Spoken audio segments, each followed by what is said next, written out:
You know those moments where you think, I wish I would have learned this in school? Those are the topics that we love to talk about. Join me each week as I interview experts sharing their strategies for solving problems that us young adults will face throughout our 20s and 30s. So, what are you waiting for? If you want new episodes about adulting advice every Monday, hit that follow button.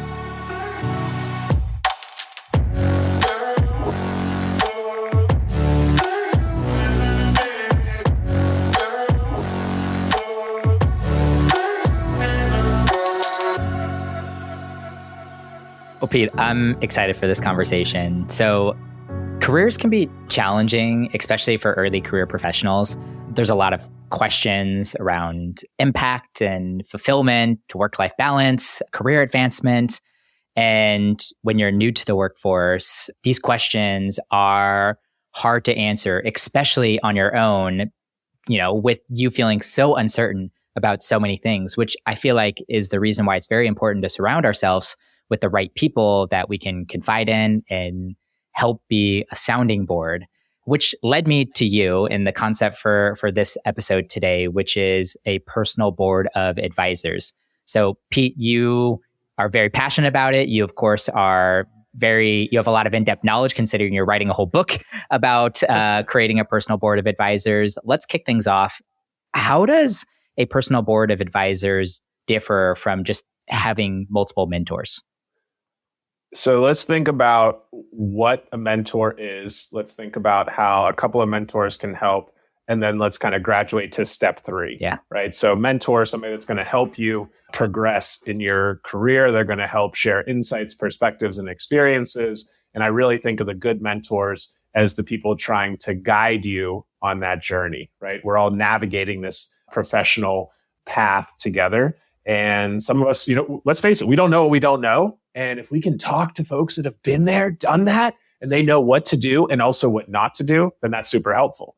Okay, so if I get one of those kind of people, what if I got a second one, right? Mentors, think of them as more one level, maybe 2 levels above us, but they're not going to really differ that far. Typically, your mentor is going to be in your own function. Maybe they've had your same role, your same job before. They know your team pretty well in most instances.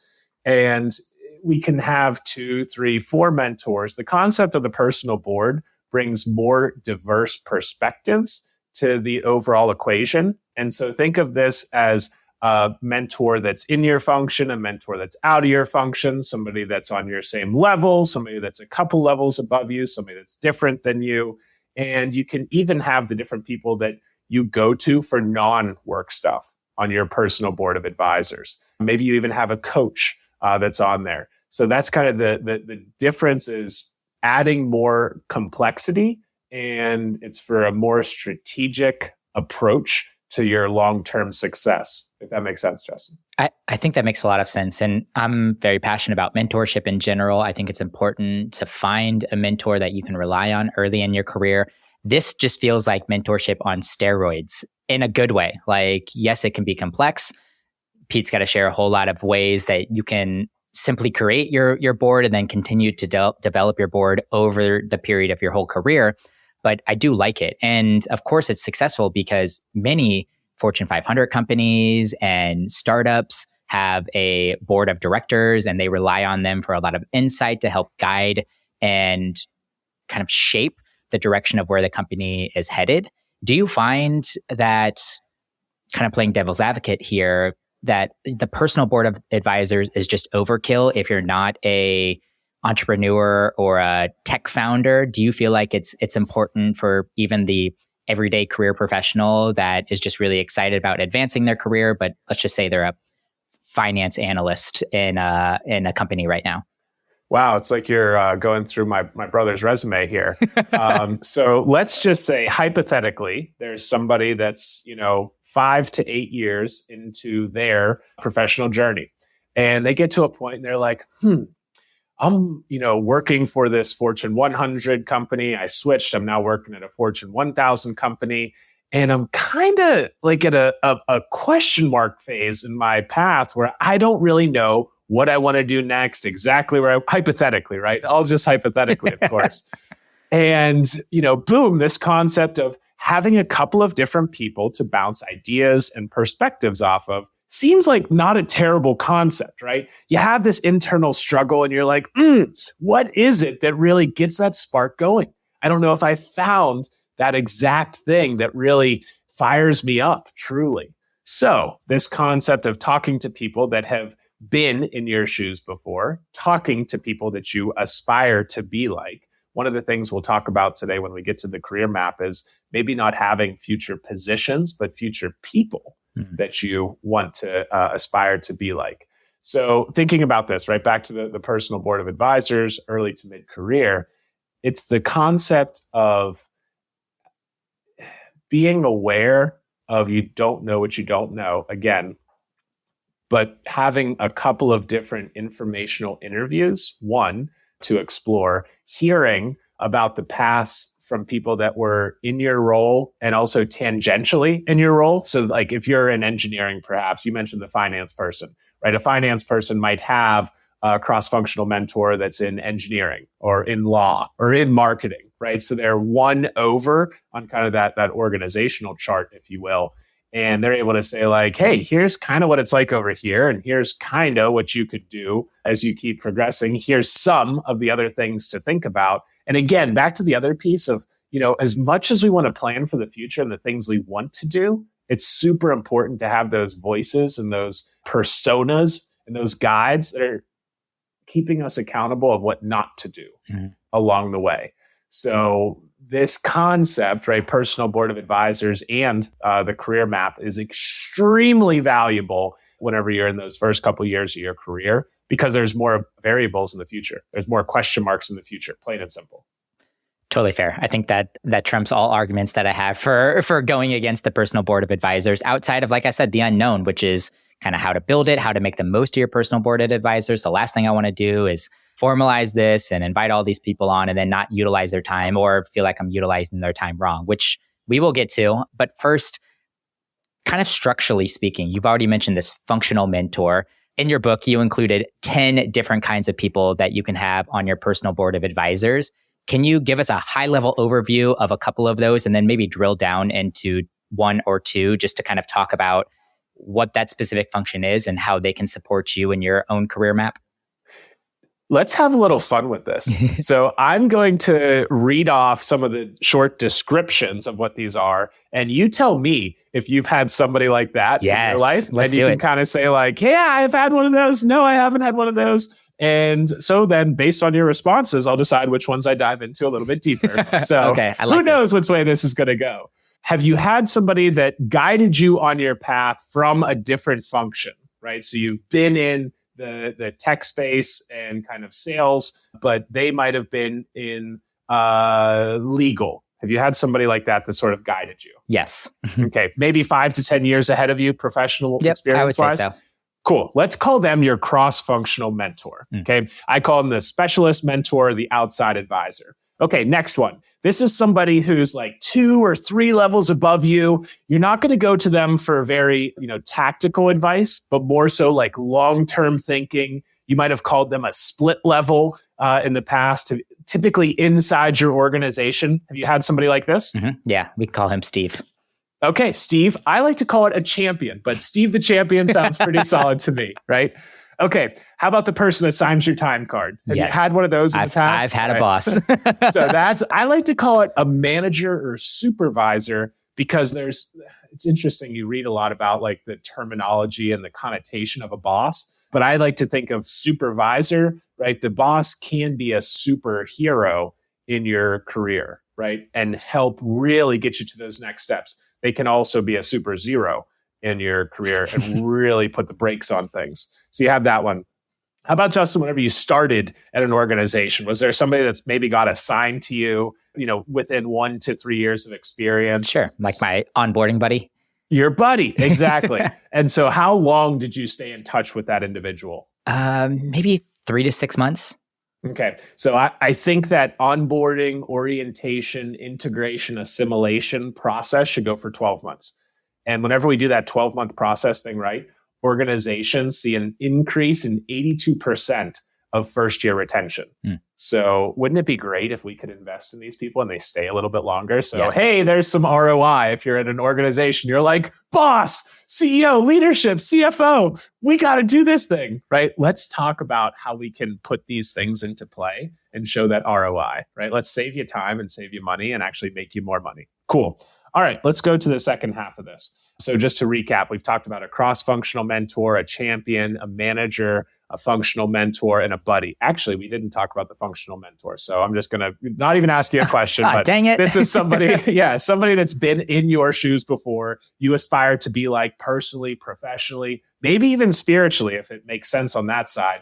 But they know kind of the steps that you're about to take. And they're able to say, hey, they're able to ask, Justin, did you think about this approach? What if you do this? What if you don't do this, right? What could happen on the other side?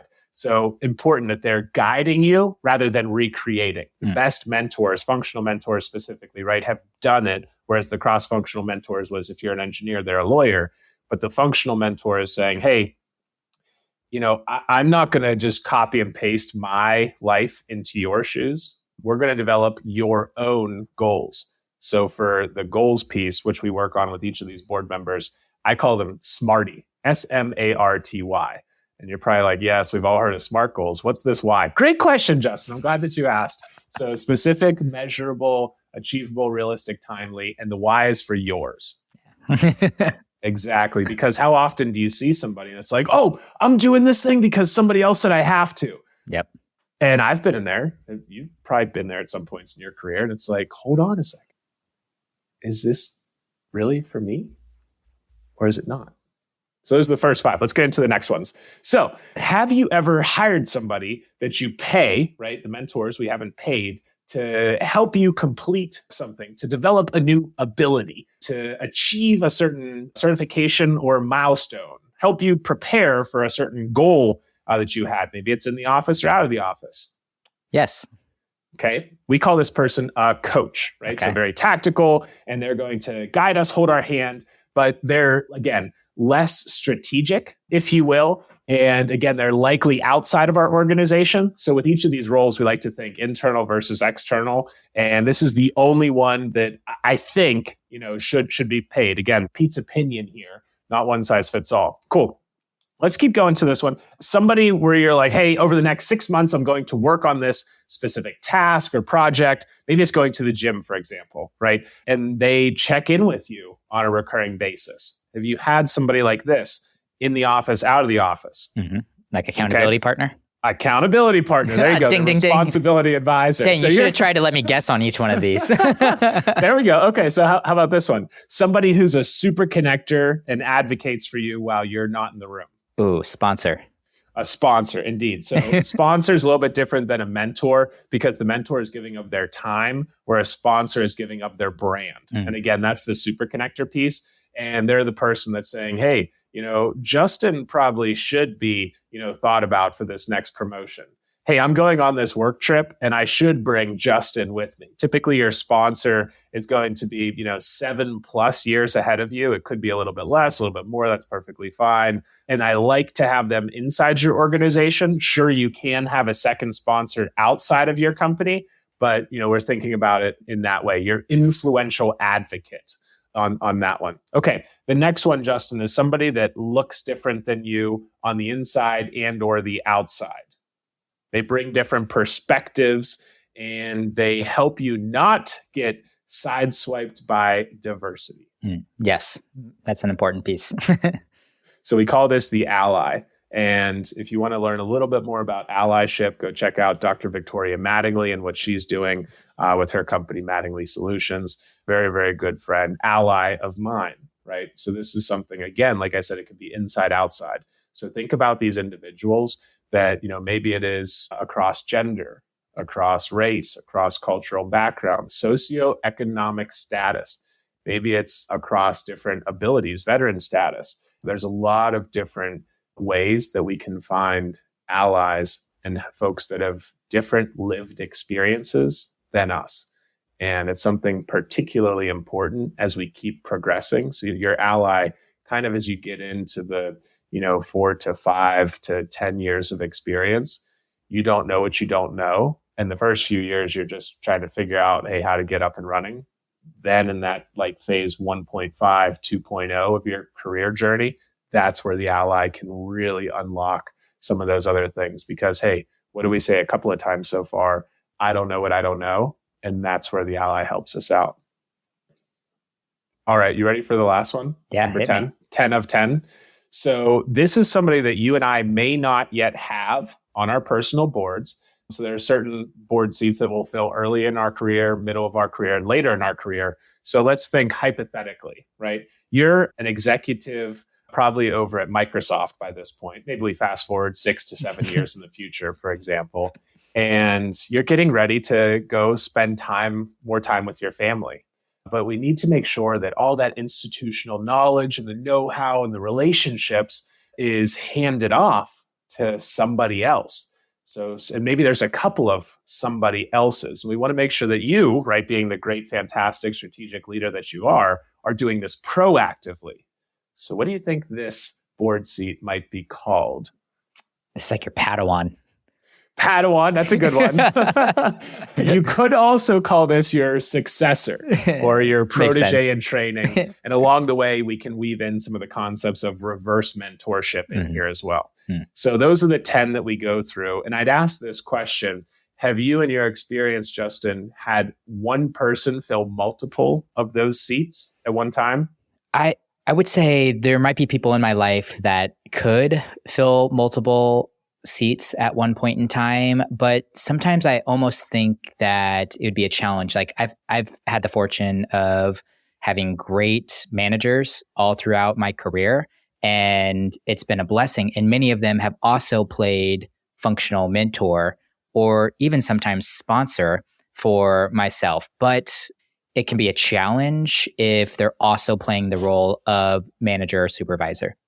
Mm-hmm. And that's the big piece to get across the conversation here, is that we do not want to have single points of failure whenever possible. Mm-hmm. So sure, can your manager, right, that's the first and foremost responsibility on your personal board of advisors, can they also kind of pinch hit and put on a different hat sporadically, right? But think of it, if you had your personal board of advisors and your supervisor's name is up there as supervisor, and then they're also up there as your functional mentor, and they're also up there as your accountability partner, what happens whenever you change roles? What happens when you leave organizations? What happens when that person says, hey, I need to spend more time with my family. I cannot continue to give you what you have. You just lost 3 out of 8, 37.5% of your board. Oh my gosh.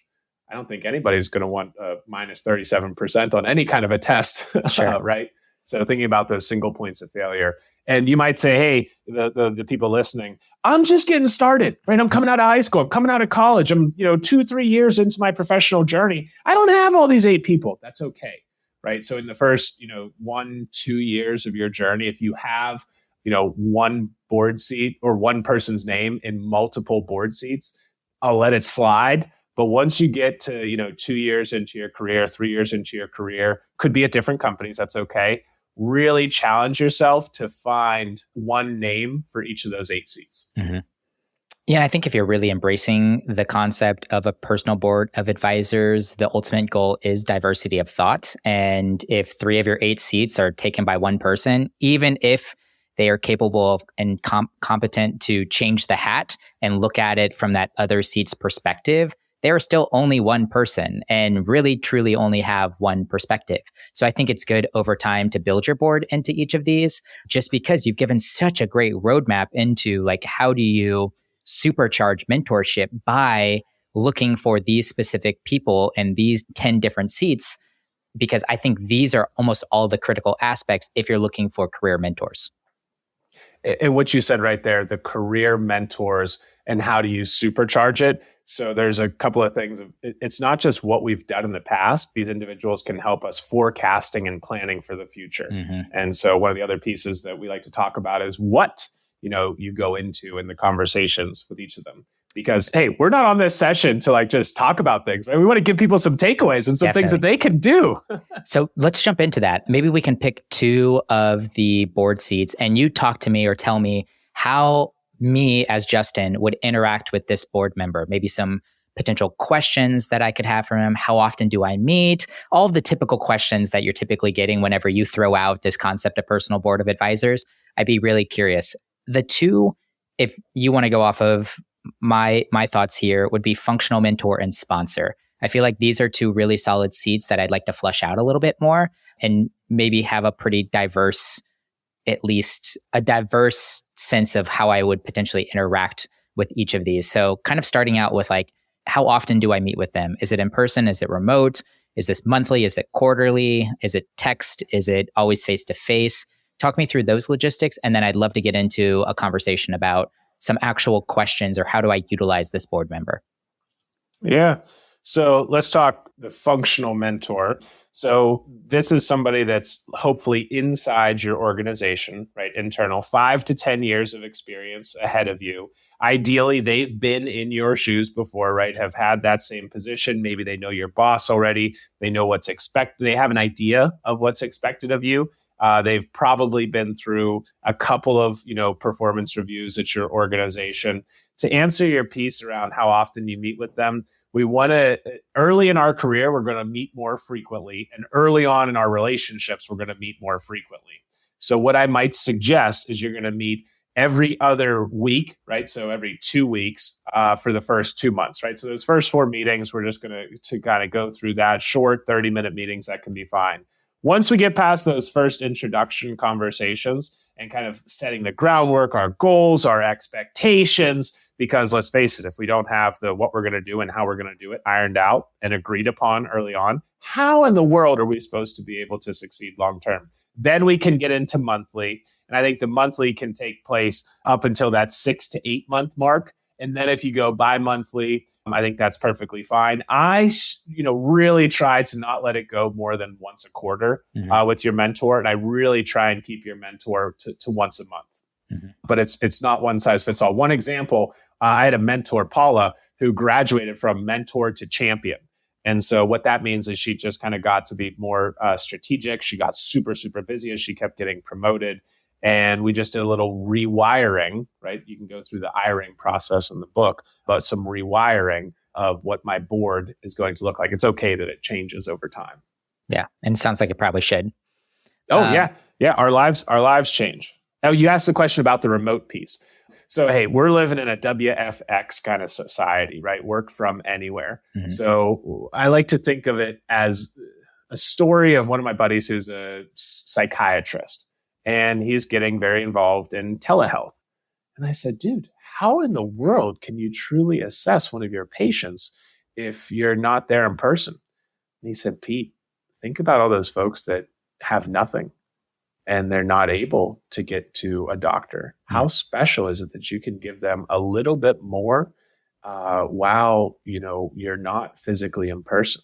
And of course, it's not entirely the same. But think about this. If we can engage like we're doing remotely here, Justin, that's a lot better than nothing, right? Ideally, you can be in person with this individual at least once a year, but it's not a requirement. It's a nice to have, not a super need to have. The other piece is if you can kick off the relationship and kind of meet in person before you do this thing, that's great. But try and do that either in the prospecting process or very early on in the relationship. It's a very nice to have, not a super need to have on that regard. And I want to get into sponsor or champion as well, but you honestly opened up a lot of doors that I know people are thinking about right now, just in terms of how do I ask? How do I set expectations? Is this formal or is this an informal thing that I just have written down on a piece of paper? So do you mind covering those topics? Yeah. So you ever heard of the term DTR? It's all over Facebook. Yes. I'm not a big Facebook user, but it's something that people talk about often, right? Define the relationship. And some people are all about it and some people are not all about it. And the same thing goes with the people on your personal board of advisors. So it's, again, not one size fits all, like I've said about 75 times. We'll probably have to see how many times I actually say that. We can check the transcripts.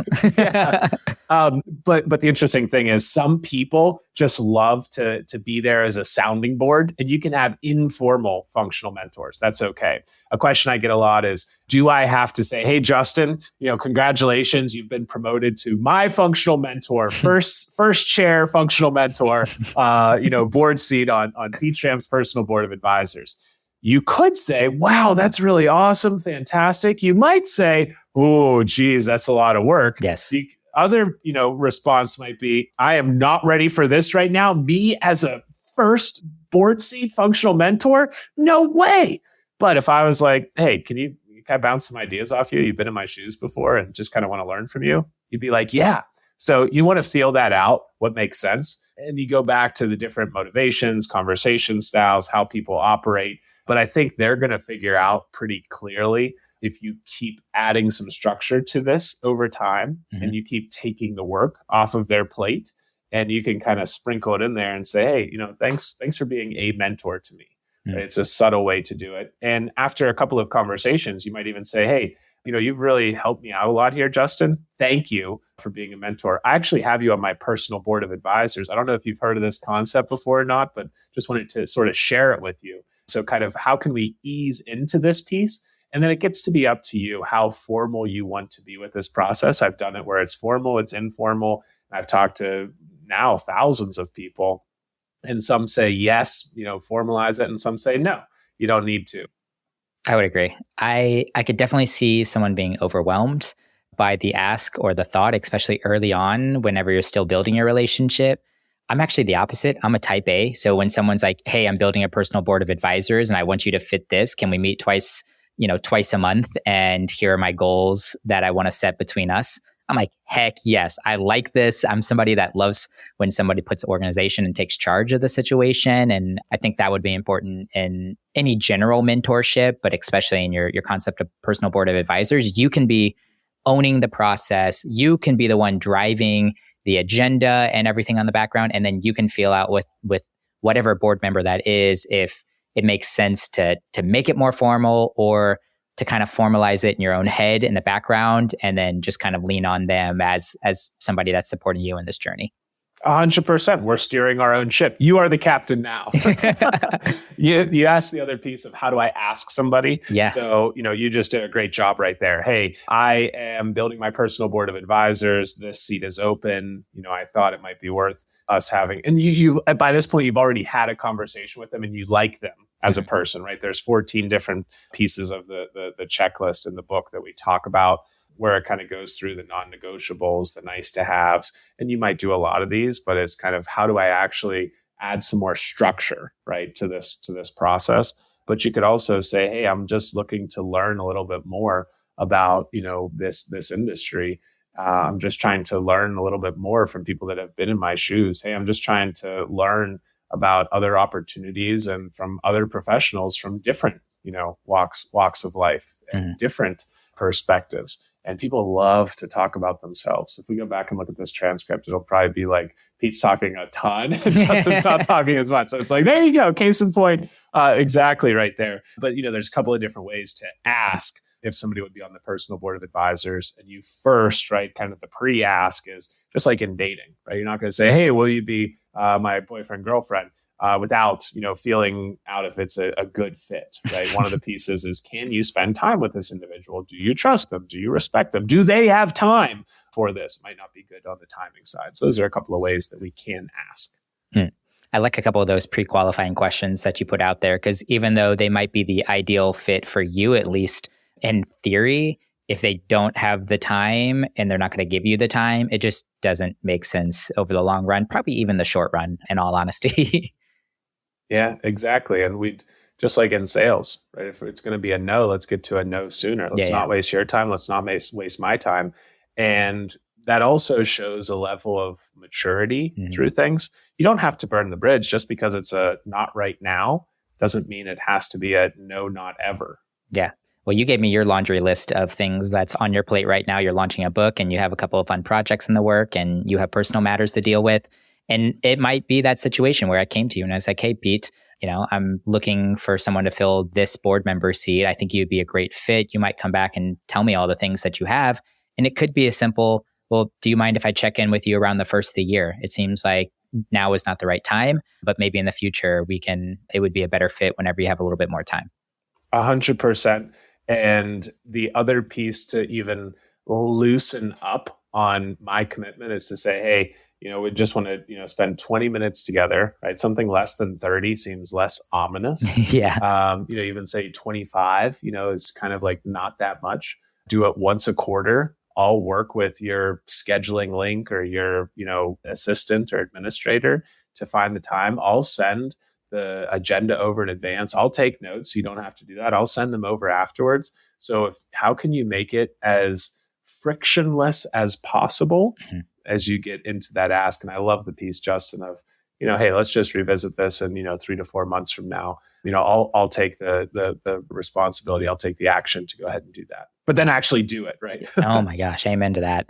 What about if you are 25 and you're starting your professional career and you got the list of 10 seats and you got 2 of them filled and you're feeling a little bit overwhelmed? You're like, man, there's nobody in my immediate network that can fill some of these other seats in terms of what I'm looking for my personal board of advisors. Or even on the other side too, maybe I have one just really hard seat to fill. I know we haven't covered the champion or the sponsor yet, but maybe that one's like sitting out there and I'm like, okay, I need to, of course, I think this is the indicator that you need to add somebody in your life or be looking for somebody in your life. But do you have any general networking strategies to help build and bolster your personal board of advisors?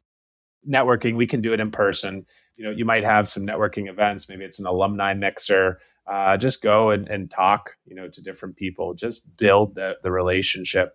Even if you're not looking for a job, you can still go and network and say, hey, just learning more about the industry, seeing who's out there.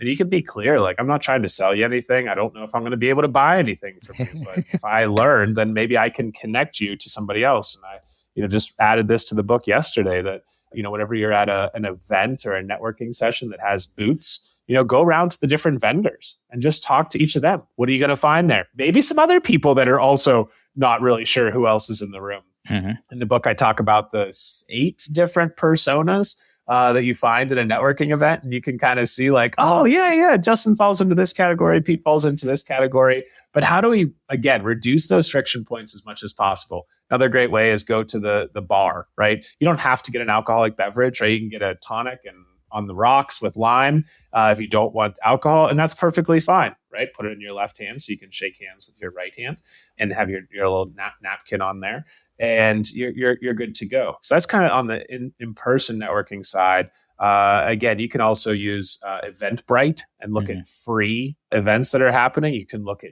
meetups. I've done those kinds of things. You can go to your local chamber of commerce. You can go to your Rotary Club, Rotary. I had no idea what the heck that was, through high school, college, first couple of years of my professional world. And I come back into the Pittsburgh area after being gone for all of my professional life. And people are like, oh, you got to come to this Rotary meeting. I'm like, what? I don't even know what that is. Is that the person that like approves the, signatures? They're like, no, that's a notary, you idiot. Get like, out of here, Pete. That's funny. Yeah. Yeah. Thanks for clarifying. The good news is networking is a topic that I cover pretty frequently on this podcast. We just finished up a big series in July and August covering this. And I believe episode 108 is probably a good one to check out. You mentioned a couple of places you can do some networking, and I have a specific list. I think it was 7 places to do in-person networking. Your alumni association and Eventbrite were 2 of those 7 that I mentioned. So that's a nice one to check out. Or this is a great first ask to your personal board of advisors. Hey, I'm looking to fill a couple more seats on my board, and I'm looking for somebody XYZ. Do you know anybody, or do you mind making some introductions for me, just so you can just kind of jumpstart some of that networking? Yeah, I think the referral is super, super big. They're already in. They believe in you. They trust in you. They want you to succeed. So I'm big on that one. Think about conferences and symposiums. Think about stretch assignments. That's another big one. And then also, there's this little networking place that never turns off 24/7, 365. It's called LinkedIn. Yeah. Almost 1 billion people there at any point in time. Anybody that's out there, please, connect. I think Justin will share it in some of the show notes afterwards. Please connect on LinkedIn. That's the easiest way. And we're in this together. Share your thoughts, comments, stories, tag me. I love hearing about, people's personal board of advisors coming together and their career maps as well, right? Some of the things that you can do with the personal board. Yeah, we're both LinkedIn power users, so it's definitely my platform of choice. But let's continue on the conversation. So we've really talked about what a personal board of advisors is. We talked about how to build one, how to even ask members to be on your board. I want to now kind of, as we're closing out this conversation, shift it to how to make the most of your personal board of advisors. And you were already giving us some context of some questions. And of course, I think with the member seats that you laid out, it makes it a little bit more obvious in that sense. But just kind of talking through your personal board of advisors, do all of your seats have kind of the same setup where you do the bi-weekly meetings and then move to monthly and then potentially into a bi-monthly or quarterly? And then do you ever bring all of your board members together for a retreat or a Zoom party or something like that? So a couple of questions in there. Been bad about giving you like 3 questions at a time here, but that's all right. I got them. I'm just giving you jumping off points. So let's talk about how to make the most of your personal board of advisors. I'll, hit on that concept of a career map a little bit more. Yeah, I think there's a lot more. We could probably have a whole nother session on this at some point, but your career map, very simply put, is what you did in the past, what you're doing now, and what you're doing in the future, right? Think of the jobs. Okay, cool. Let's go to career map level 2, 200 level course now. Let's break this up into the jobs and positions and organization that I've had, that I have, and that I want in the future. In the future, Justin, I might not go exactly on that planned path. We know change is the only thing that's for certain. So I want everybody to think about this. What could be option A, option B, option C, option D for that next job? And then that role after that, right? What is option A, B, C, D? Cool. Let's go and add another column to this. What are the different education and certification pieces I need to get over time? Let's add another column. What are the skills and tools that I need to develop over time? Another column. What are the different achievements and accomplishments? You may add in location and industry and salary. And the one that I didn't have on my career map in 2017 is the personal and fun stuff and the things outside of work. So again, we want to be thinking about what did I do in the past? And I like to start it at like age 18-ish, right? The approximate age of graduating high school. If you're in college putting this together, sure, maybe you go back a little bit before. But if you're younger in your career, less experienced, then you're going to have more in the future section. If you're more experienced, then you're going to have more in the past. But there's always a future ahead of us. I did a workshop last week for 15 CEOs. And they're like, oh my gosh, what do I do in the future? I'm like, well, how can you pay it forward? How can you go from CEO to board member? How can you be guiding others? And maybe that job and position piece isn't really progressing as much as you might think. But how about all those other columns of the career map, right? And how are you paying it forward to other people? So that's one of the ways of how to make the most of your personal board of advisors. Let's talk about how the frequency changes over time. Mm-hmm. So we get into some of those champions and sponsors. It's going to be really difficult to say, hey, Mr. Mrs. CFO of this Fortune 500 company, I'd love to have 30 to 60 minutes of your time this week and in 2 weeks from now. Let's hope they don't show you the door right there, right? So notice what I did there. I was kind of demanding rather than asking. And so there's a couple of things of what not to do, perhaps. So in some of those more strategic and higher up roles, maybe you can start off meeting monthly, and then those might go to bi-monthly and then quarterly. But again, any of these board seats, I really don't want you to go more than 3 months without meeting with any of these different individuals. Mm-hmm. And ideally, again, we're still starting off with in-person piece, but let's just kind of talk through it. The buddy is probably going to be the buddy, and the supervisor are going to be the most frequent that you're going to talk to them. Your boss, hopefully you're talking to him or her every week, at least every other week. And you're like, hold on a second. Why in the world is the boss on your personal board of advisors? That's because that's your person that sets your expectations. Mm-hmm. And if you're misaligned on that, super, super important that I know what's expected of me. And the best bosses are going to help you build out that career map and then help put you into those different positions over time. Yeah, and not to cut you off, Pete, but somewhat formalizing this board seat for them will actually help remind you that is also part of their job, shaping and morphing your career path. And you should be utilizing them for that, because what I found in my own personal experience, with my manager too. Sometimes we get so caught up in the day to day. What do we need to get done? Checking off the to-do list type things. Hey, what's the status on that project? And in our one-on-one connects, we forget to have the conversation about what's a career obstacle that you're having right now? What's future thinking? What's getting you excited? Where do you want to still develop your skills? Like those kind of conversations. And I think kind of formalizing and putting them on the board like this allows you to segment out their kind of responsibilities and your role on the day to day. This is me and manager, and then their role and responsibility as manager on my board. Yeah, you're exactly right. And I think it's, again, something to try on for size and see what works. Again, you don't want to overwhelm any of these individuals, especially your manager. And you also don't want to come off as like, oh, you're doing all this other stuff, not your work. So again, kind of ease into that. But anytime you can tie more of your professional development and growth into those planned sessions and have those planned sessions, right? Yeah. All these different conversations and the frequencies and everything, these are the planned things, not the, sure, you can have the, oh yeah, let's just go, we're both in the cafeteria together if that ever happens, both at the water cooler, right? If that ever happens, then you can still do those other things. You can do more, you can do a little bit less, but really set this time aside for your professional development and that time and growth.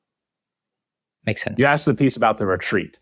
So let's say, hey, I have, maybe 6 to 10 people on my personal board of advisors, and they're likely not all in the same geographical area. The cool part about how you can add value to the board is by asking who's on their board, right? Asking, what can I do to help you, Justin? You've been a fantastic champion for me over the last 18 months. And, a couple of times I asked how I can help you. Who's on your board? Do you have any open seats? Because here's a couple of people that may be valuable to you to meet. And then again, the referrals to the other folks can really be helpful. So yes, I've had, in-person retreats. Yes, I've had virtual retreats, but it's one of those things, again, back to that DTR. If they didn't sign up for, this extra meeting and this other stuff, don't worry if they can't make it. Right? If you have 6 out of the 8 board members, that's still 75%. Maybe that's not a good enough grade in the classroom, but 75 out of 100 for this kind of attendance piece. I like that. That's a good 75. So it's one of those pieces that, and then they can build on that diversity of perspectives and those other experiences about what's best for you, Justin, the individual, the person at the middle of your board, right? The CEO of you. And they can build on those together. So there's a lot to be said about it. But the biggest thing, if you're going to do, the retreat, make it super easy, make it super simple. Maybe you start off with a hybrid, right? Hey, we're going to do this virtually. I'm going to be, in this office room or this office building or some quiet place.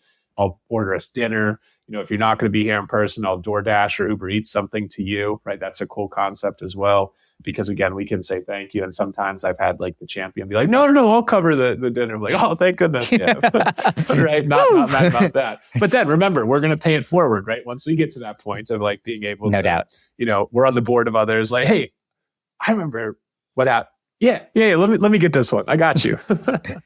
Pete, talking of paying it forward, let's close things out. Talking a little bit about your book. We just scratched the surface of this concept, and you were generous enough to dump and organize all of your thoughts into one book. So can you tell us what the book is? When can we expect to buy it? And, what somebody, if they picked up the book, can expect to get from it? Yeah. So you did a fantastic job walking us through this conversation today. And think about the book as this kind of information in much more detail, following through, hey, build on this, build on this, build on this, build on this, with a couple of different tech tools that help you with tracking this. Maybe you have a couple of pieces of paper in front of you, right? Imagine if you could do that on your phone, right? Instead of tracking those different pieces of paper over time, the board, the personal board, the career map. So the book is Pathfinders, Navigating Your Career Map with a Personal Board of Advisors. It will come out this fall, 2023. This is the first book that I'm publishing. And so I'm learning a lot and would love to hear from other folks going through this first-time author journey. But, please stay tuned for more information. Justin's taking a look through some of the manuscript right now. And everybody's part of this story, right? There's plenty of things that I don't know. Sure, I've had a lot of really cool experiences and have literally 39 notebooks and thousands of conversations around the globe on and off the basketball court later. But it's really just saying, hey, I agree with this concept. As I went through those board seats and those different kinds of people, right? I think you're a little bit of an anomaly, but you've done a lot of those things. Let's just add a little bit of structure. So once again, that's Pete Schramm. His book is Pathfinders. It will be out this fall. If you're listening to it and it's already out, go check the show notes. We'll put a link into it where you can either pre-order and or buy the book. Pete, man, it's been such a pleasure. I think this is probably one of many conversations you and I are going to have. Maybe we can collaborate on some more content in the future, since we're so aligned in who we're supporting and what we like to support with. But my final question for you, if you had the opportunity to teach a 16-week class to a group of graduating college seniors on a topic that isn't covered in the classroom, what would you teach and how would you teach it? Yeah, so it's what we just went through here, right? I figured this was an obvious one. Yeah. Sometimes I talk to some people and they're like, oh, they got something that's way off topic, and other people I'm like, they're playing in their lane, like they're already kind of speaking what they're trying to teach. I mean, outside of like doing some pottery or some stone sculpture or like chopping wood, right? Those are things that I love to do for fun and I kind of take for granted. And other people are like, hey, can you teach me how to do that in the classroom, right? Because I don't have all those implements and safety things there. I like to really, and I've started doing this at undergrad level. I used to teach, while I was in DC. I absolutely loved it. Now starting to get into, some I don't know. It's like the step under adjunct professor. I don't know what it is, but like in business schools, right? But it's like, hey, can you come teach a couple classes? I'm like, yes, this sounds awesome. And it is exactly that, right? Where we go into these concepts and then we say, hey, you got a little bit of homework. And then you go and build out, board seat 1, board seat 2. And there's a lot of different things of us, working together to, I like the classes whenever in the sessions and workshops where I'm not talking that much, right? But I'm just kind of the guide and the facilitator. And everybody else is able to build off of one another. Because again, what did we talk about earlier? That diversity of perspectives and of thoughts, right? I'm Pete, and sure, I've done a lot of things, but everybody in the room, the collective, is much more powerful. So if there's any, grad level classes out there that are looking to add some pizzazz to their program, hey, maybe Justin and I can collab on one of those sessions. That may be kind of a cool 16-week session. Who knows what's coming ahead? Well, Pete, thanks again. I really appreciate it. This has been a fun conversation. I love the concept. I'm super excited to start putting my board together and probably picking your brain. But once again, you can connect with Pete on LinkedIn. He's very active over there. So if you have a question before the book rolls out, feel free, connect with him and shoot him a question, and then tag us both if you're building your personal board of advisors. Pete, thanks again, man. Thanks, Justin. Thanks, everybody. All right, guys, man, that was fun. So I met Pete, I don't know, a month or two ago, and he brought this concept to me, and I was like, yes, this is right in our wheelhouse, exactly what I love. Two concepts that I talk a lot about with mentorship and networking. It puts a lot of organization and framework to it. I love all of the seats that he laid out for your personal board of advisors. And if he didn't already hammer this home, you don't have to have your entire board built out right from the get-go. Don't be overwhelmed. I think this is just a starting place for you to get going and to put some structure and organization and kind of start owning your career map. So if you want to continue to follow along in this series, which is your map to professional development, hit that follow button. And until next time, love y'all. Thanks for listening to the episode. As always, I appreciate your kind words. If you want to leave us a rating and review on your podcast player right now, that would absolutely make my day. If you want to find episode show notes, our blog, and other great resources, head over to tsirpodcast.com.